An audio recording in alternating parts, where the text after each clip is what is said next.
She never fired a cannon. She never wore a uniform. Yet Confederate generals feared her name more than entire armies. This is the story of a woman who was born a slave, but became a weapon of war. A woman who didn't fight on battlefields, yet shattered the backbone of the Confederacy. History tried to bury her story. Because this is not just a war story.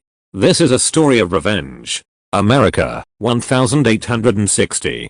The nation is tearing itself apart. The Civil War has begun. North versus South. Freedom versus slavery. The Confederacy had cannons, generals, tens of thousands of soldiers. And the Union had one woman. Her name was Harriet Tubman. A former slave. Illiterate. Small in stature. But with a mind so lethal that it became poison to the entire Confederate war machine. Harriet Tubman was born on a plantation in Maryland. Her birth name was Araminta Ross. Her mother was enslaved. Her father was enslaved. Her future was already decided. She belonged to someone else. From childhood, she was given only three things: violence, hunger, humiliation. One day, an overseer threw a heavy metal weight at another slave. It missed its target and smashed into Harriet's head. Blood poured down her face. Her brain was permanently damaged. After that day, Harriet suffered from seizures, visions, hallucinations. People said she was broken, weak. But in reality, something far more dangerous had been created. There was only one rule of slavery: you do not run. The punishment for escape was death. But Harriet made a decision. She would rather die free than live in chains. She escaped at night. With no map, no money, no protection. If she was caught, she would face public whippings, mutilation, or immediate execution. But she survived. And that's when the first twist of the story begins. Harriet reached freedom. But freedom did not satisfy her. She said, "I could have stayed free, but my people were still in chains," so she went back south. Again. And again. And again. She carried out 19 rescue missions. More than 300 enslaved people were freed. Children, women, elderly men. The Confederacy panicked. They placed a bounty on her head, $40,000, dead or alive, yet something unbelievable happened. Harriet Tubman never lost a single person. Not once. In 1861, the Civil War officially erupted. The Union needed intelligence.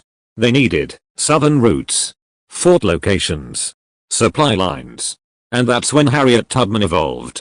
She was no longer just a guide. She became a spy. Harriet infiltrated Confederate territory. She entered enemy camps. She gathered intelligence directly from enslaved workers. She mapped rivers, mines, hidden roads. Confederate soldiers laughed. What damage could a black woman possibly do? That arrogance destroyed them. Because Harriet Tubman wasn't a soldier. She was a system breaker. The year was 1863. South Carolina. The Combahee River. The Union planned to destroy Confederate supply lines. Free enslaved workers. The operations leader? Harriet Tubman. She became the first woman in US history to lead a military operation. The result was devastating. 750 enslaved people were freed. Plantations were burned. Supply routes were crippled. Entire Confederate regiments collapsed. No cannons. No battlefield. Just intelligence and courage. Southern generals began whispering her name. That woman is more dangerous than an army. Her reputation spread like a disease. Soldiers deserted. Plantations were abandoned. A hidden army was rising. And its commander was Harriet Tubman. The war ended. The Union won. White generals received medals, pensions, recognition. Harriet Tubman received nothing. She was ignored. For decades, she was denied payment for the war she helped win. She broke the Confederacy. But the system refused to honor her. Harriet never stopped fighting. She worked for women's rights, elderly former slaves, the poor and forgotten. She gave away what little she had.